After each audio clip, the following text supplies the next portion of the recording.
Michael Grayson built his restaurant from the ground up, creating a space where people could enjoy great food and a welcoming atmosphere. But the truth of a business isn't found in profit margins. It's found in the exhausted sighs of employees, the unspoken fears behind their smiles. So, when Michael walked into Ember unannounced, just another customer in a hoodie, he wasn't looking for problems, but he found one. And once he saw it, there was no way he was walking away. The golden glow of city lights shimmered over Los Angeles, the streets alive with weekend energy. People spilled out of bars and cafes, their laughter and conversation merging into a soft hum. Inside, Ember, a high-end yet inviting restaurant in the heart of the city. The Friday dinner rush was in full swing. The scent of garlic butter and seared ribeye filled the air as waitstaff weaved through the packed dining room, expertly balancing trays of steaming plates and carefully crafted cocktails. From the outside, Ember looked like a well-oiled machine, a place where the elite and the everyday mingled over fine cuisine, where every detail was polished to perfection. But Michael Grayson knew better. Disguised in a hoodie and dark jeans, he stepped through the front doors unnoticed. No flashing cameras, no reporters, no grand entrance. Tonight, he wasn't a Hollywood icon, nor the powerful entrepreneur who had built Ember from the ground up. Tonight, he was just another customer. Michael made it a habit to visit his businesses incognito every few months. He didn't trust profit margins and online reviews to tell the real story of a place. The truth of any business, he believed, wasn't found in boardrooms or spreadsheets. It was found in the eyes of the employees, in the weight of their shoulders after a long shift, in the whispers exchanged behind closed doors. His gaze swept over the restaurant, taking it all in. At first glance, everything seemed perfect. The dim lighting cast a warm ambiance over the polished tables. Guests clinked glasses over expensive entrees, and the waitstaff moved with efficiency. But Michael knew how deceptive appearances could be. His attention settled on Todd Calloway, the restaurant's general manager, standing near the host's station. Tall and broad-shouldered, Calloway's presence was rigid, suffocating, the kind of man who didn't just oversee operations, but controlled them. His eyes scanned the dining floor too intently, as if waiting for someone to make a mistake. Michael recognized that kind of management style instantly, not leadership, but intimidation. As he moved toward the bar, something caught his attention. A sound. It was faint, nearly drowned out by the buzz of the restaurant, but it stopped Michael in his tracks. A muffled, broken sob. He turned his head slightly, scanning the room. The sound was coming from a side hallway near the kitchen. The break room door left slightly ajar. Michael's heartbeat quickened as he took a step closer. Inside, he caught a glimpse of a young woman, her hands gripping the edge of a metal counter, her shoulders trembling. She was trying to steady herself, trying not to break. Beside her, a young male employee, a fellow server, by the looks of his uniform, spoke in hushed, urgent tones. "You can't let him do this," the young man whispered, glancing toward the door. "You don't owe him anything."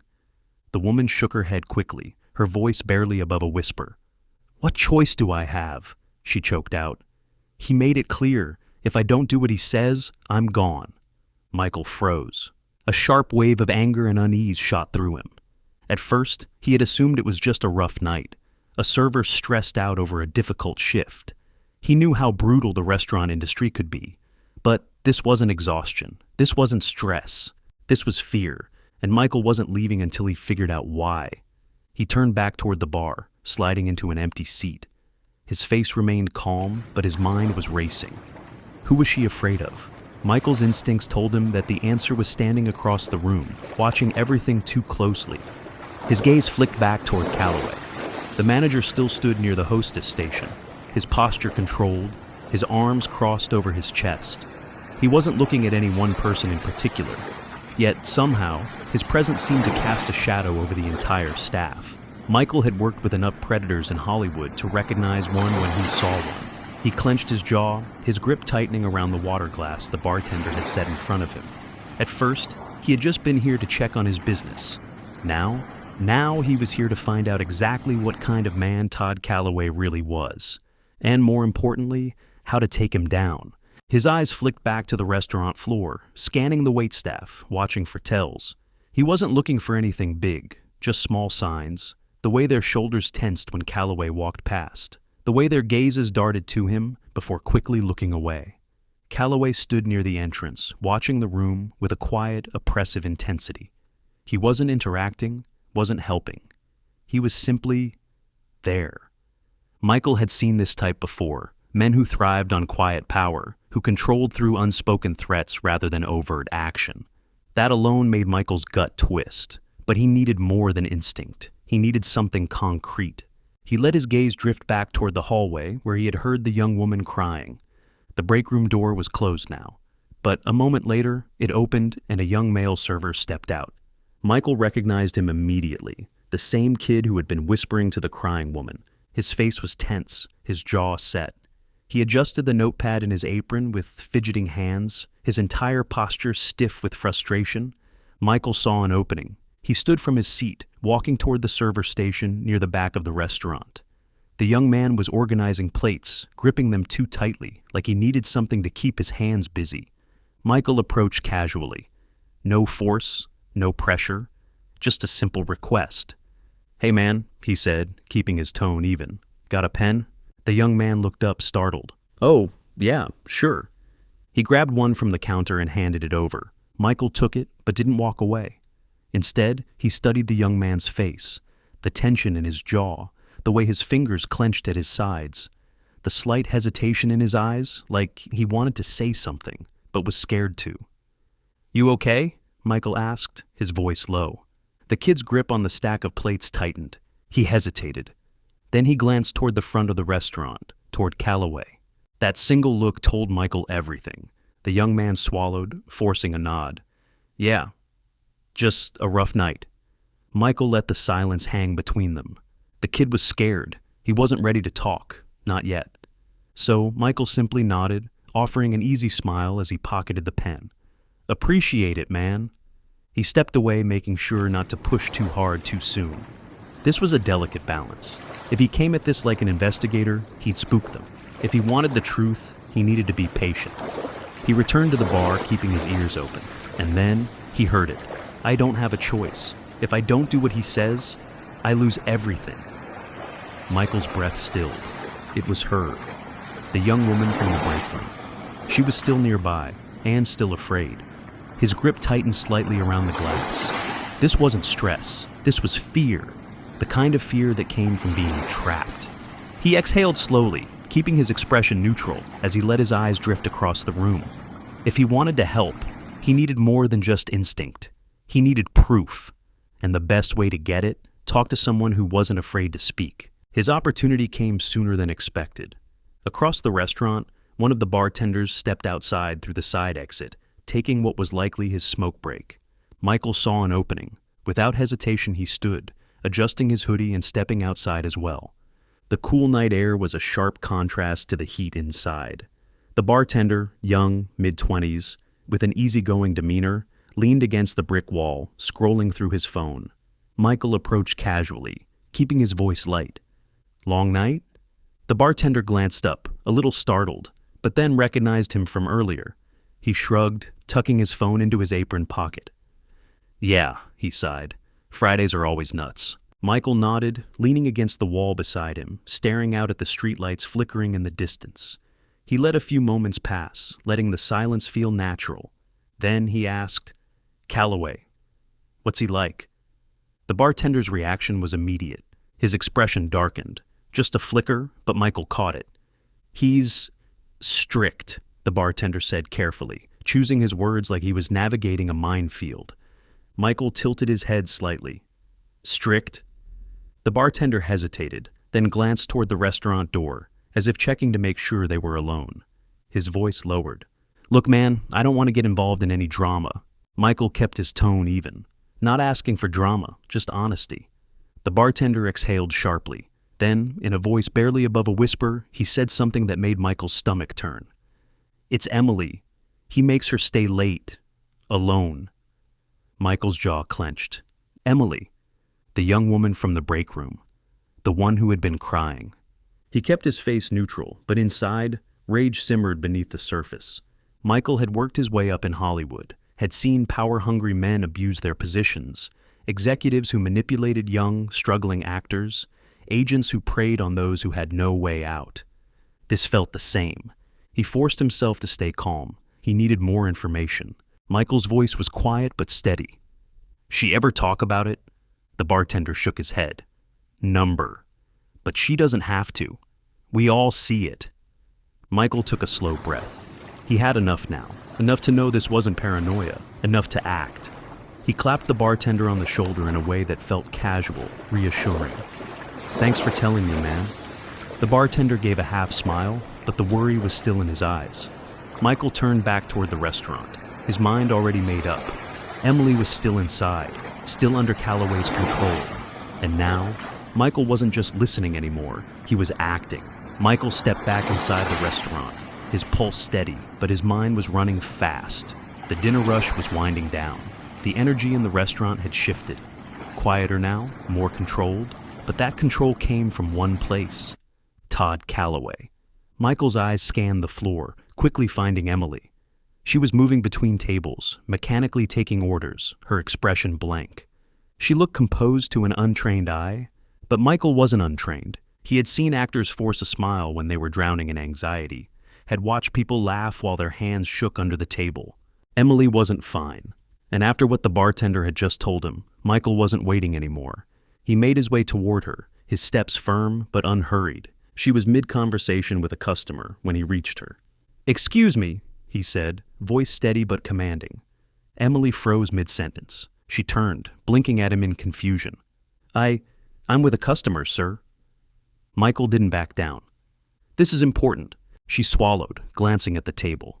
The customer, a woman in her 50s, frowned slightly. "She's helping me right now. You can wait."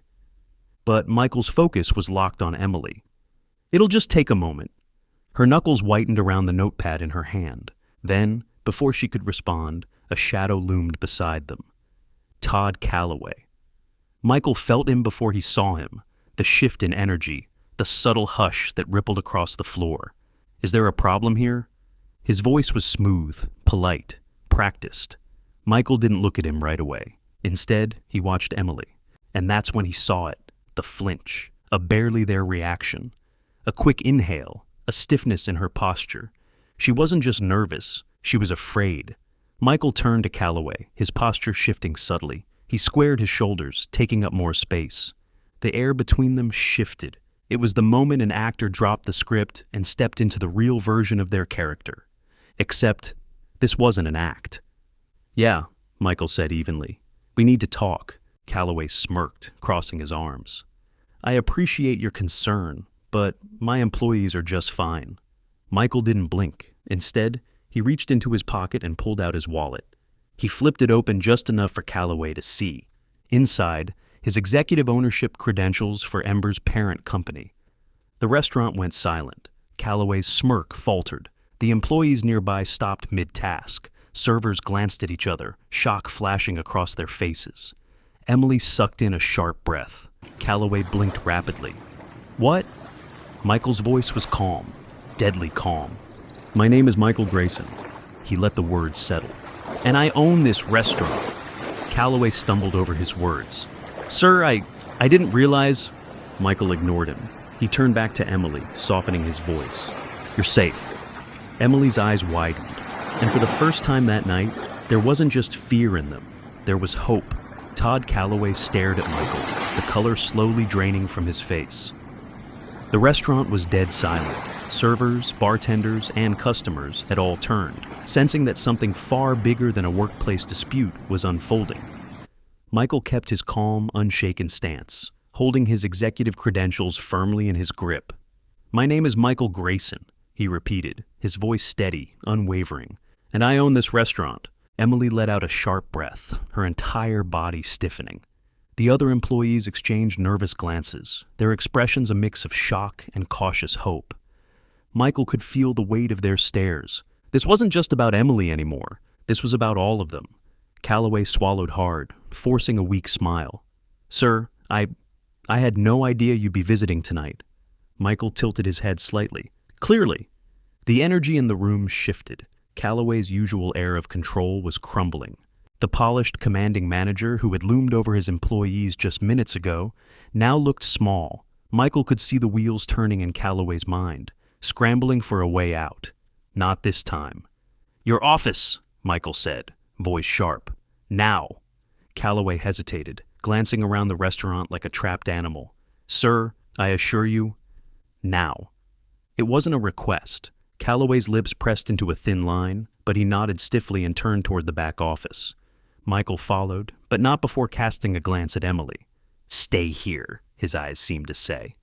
And for the first time all night, she didn't look like she wanted to disappear. The office was small and cramped, the kind of space that a manager filled with reminders of his own importance. A framed employee handbook sat on the wall. A motivational plaque read, "Work hard, stay loyal." Michael almost laughed. Calloway hurried to straighten his desk, trying to regain control. Mr. Grayson, he started, his voice more confident now that they were away from the public eye. I think there's been some miscommunication. If I'd known you were stopping by, I would have made sure everything was... Stop! Michael's tone cut through the room like a knife. Calloway's mouth snapped shut. Michael pulled out his phone, tapped the screen, and hit play. Emily's voice filled the room, shaken, raw, terrified. If I don't do what he says, I lose everything. Then Ethan's hushed response. You can't let him. He doesn't own you. Calloway's face went ghost white. You should have known better, Michael said, his voice quiet but dangerous. You've been playing this game for a long time, haven't you?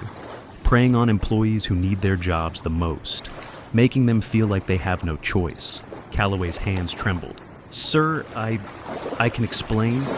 Michael's eyes narrowed. Number, you can't. With one final click, he dialed corporate HR.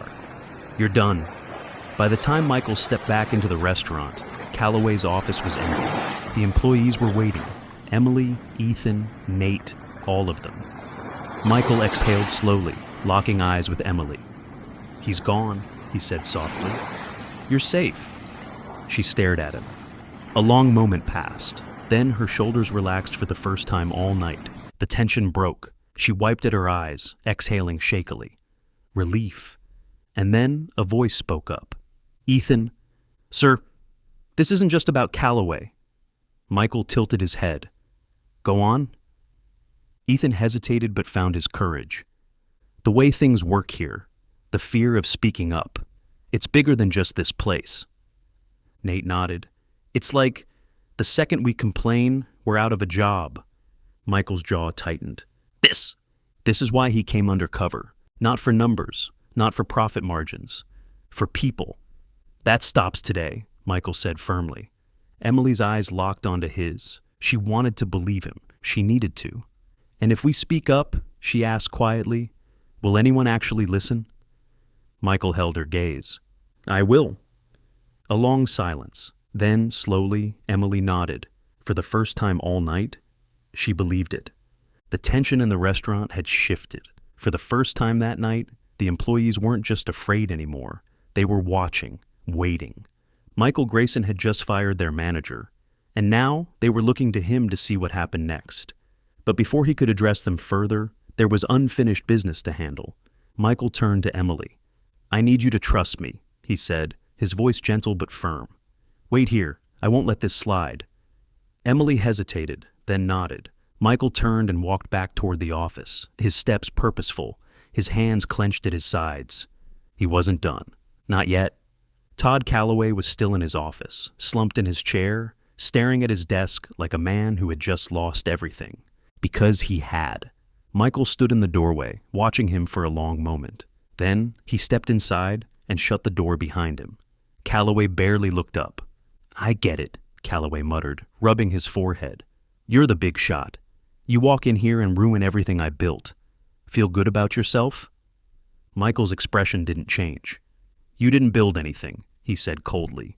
You just controlled people who didn't know how to fight back.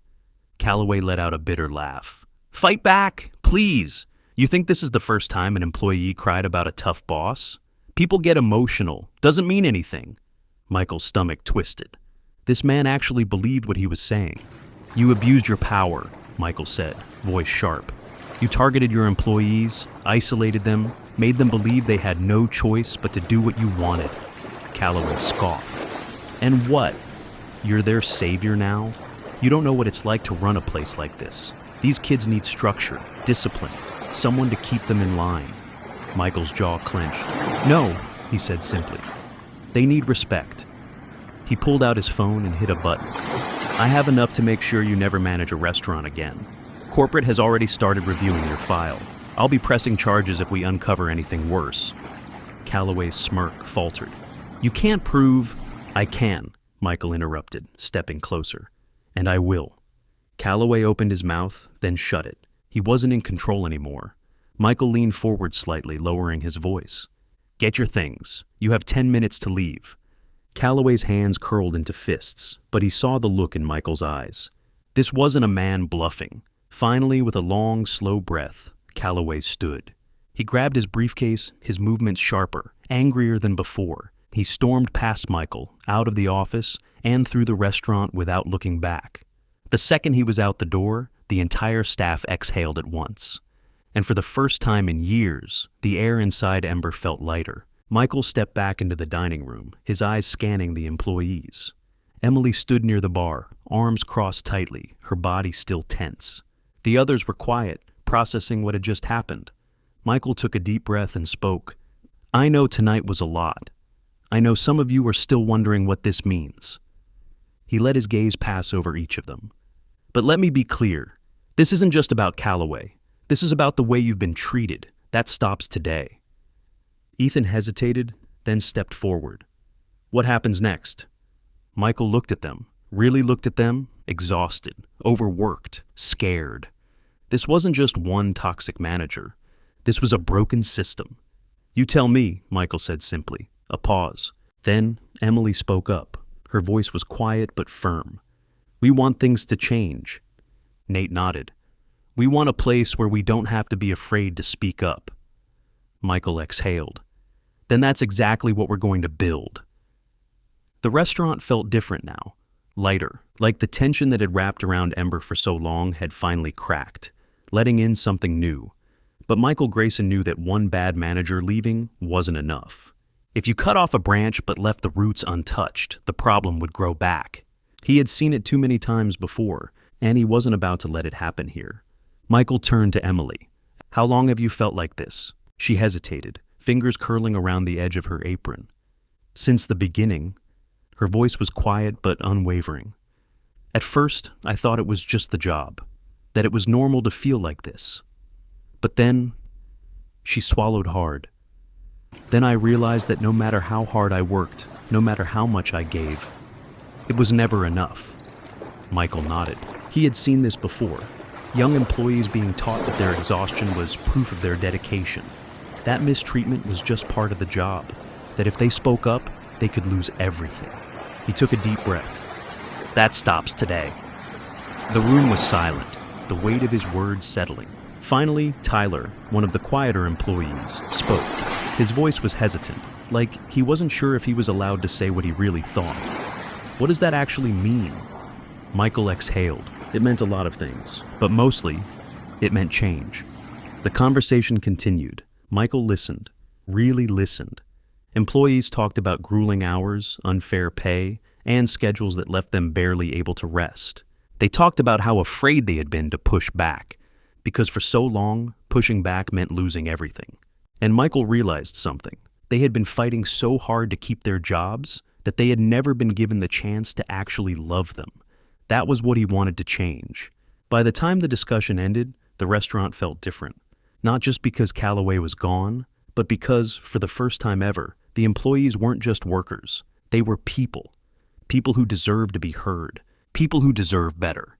An hour later, as the restaurant finally closed for the night, Michael stepped outside. The night air was cool, washing away some of the weight that had settled in his chest. He watched as the employees walked out together. They looked lighter, like the weight of the last few years had finally started to lift. Emily walked beside Nate and Ethan, talking quietly, and Michael could see it. A shift. Maybe a small one, but a shift nonetheless. A step towards something better. Michael exhaled, rubbing his face. This had been one restaurant, one manager, but how many more were out there? How many employees were still afraid? How many places just like Ember had problems lurking beneath the surface, hidden behind smiles and forced politeness? Too many. And Michael knew he couldn't fix everything overnight, but he could start here. and he could make damn sure that the people who worked for him were never ignored again. The night had finally settled over the city. The once bustling restaurant was quiet now, the last echoes of movement fading into stillness. Employees filtered out, their voices hushed but lighter than before, as if the weight that had been pressing down on them had finally lifted, if only just a little. Michael Grayson leaned against the hood of his car, watching as Emily, Ethan, and Nate walked together, their conversation low but filled with something new. Relief, hope, a feeling that maybe things were about to change. Michael exhaled, running a hand through his hair. This had been one restaurant, one bad manager, one place where fear had been allowed to grow unchecked. And if this could happen here, in a business he personally owned, how many other places were just like it? How many young workers, just like Emily, were being manipulated by the very people who were supposed to look out for them? How many more were too scared to speak up, believing no one would listen? Michael had seen it before, in Hollywood, in corporate boardrooms, in every industry where power was held too tightly and accountability was an afterthought, and he was done looking the other way. As he turned to leave, a voice stopped him. "Mr. Grayson?" Michael turned to see Emily standing a few feet away. She looked hesitant, but not afraid. Not anymore. Michael smiled gently. "You don't have to call me that, just Michael." She swallowed, nodding. Then, after a brief pause, she stepped forward and did something that caught him completely off guard. She hugged him. It wasn't long, just a few seconds, but Michael felt the way her shoulders trembled slightly, the way she exhaled like she had been holding her breath for a year, like this was the first time she had felt truly safe in a long time. When she pulled back, her voice was soft. "Thank you for listening." Michael's throat tightened. He almost didn't listen. He almost walked away. And if he had, she might still be trapped. Her fear might have deepened. And Calloway, he would still be standing in that restaurant, using his power to break people down instead of lifting them up. Michael nodded, voice steady but full of conviction. "You never have to thank someone for doing the right thing." Her smile was small but real. Then she turned and walked back toward Ethan and Nate, joining them as they disappeared into the night. Michael sat in his car, staring out at the city beyond the windshield. He had built Ember from the ground up. He had chosen the menu, handpicked the chefs, carefully crafted the experience to be something people would love. But he had missed the most important part. A business is only as strong as the people who keep it running. And tonight, he had seen just how fragile that foundation had been. Because the truth was, this wasn't just about one restaurant. It was about an entire culture that needed to change. Too many companies, too many industries prioritize profit over people. Too many managers like Calloway thrived in systems that let them bully, manipulate, and control without consequence. And too many employees like Emily had been taught that their silence was the only way to survive. That had to end. And Michael was going to make damn sure he played his part in making it happen. The next morning, Michael sat in his office reviewing a plan. Not just for Ember, for every business under his name. He was going to overhaul their management training, implement stricter employee protections, and ensure that every worker, no matter their position, had a voice. He picked up his phone and called his corporate HR team. "I want a full-scale employee evaluation across every restaurant under our brand," he said firmly. "And I want it anonymous. No one should fear losing their job for speaking the truth." A pause. Then his HR director on the other end cleared her throat. "This is going to expose a lot of problems." Michael's response was immediate. "Good." That evening, as the sun set over Los Angeles, Michael sat in his office staring at the city below. And he knew this was just the beginning. Change didn't happen overnight, but it started somewhere. With one conversation, with one person refusing to look away, with one person saying, "This isn't okay." And if he could make that difference in just one place, he could do it again. And so could anyone else willing to stand up and break the cycle. If you ever feel trapped in a job where someone is abusing their power, speak up. And if you see someone struggling, don't stay silent. Because sometimes all it takes is one person to start a movement. And that one person could be you. If this story resonated with you, hit that subscribe button and share this video. Let's spread awareness. Let's stand together. Because real change starts with us.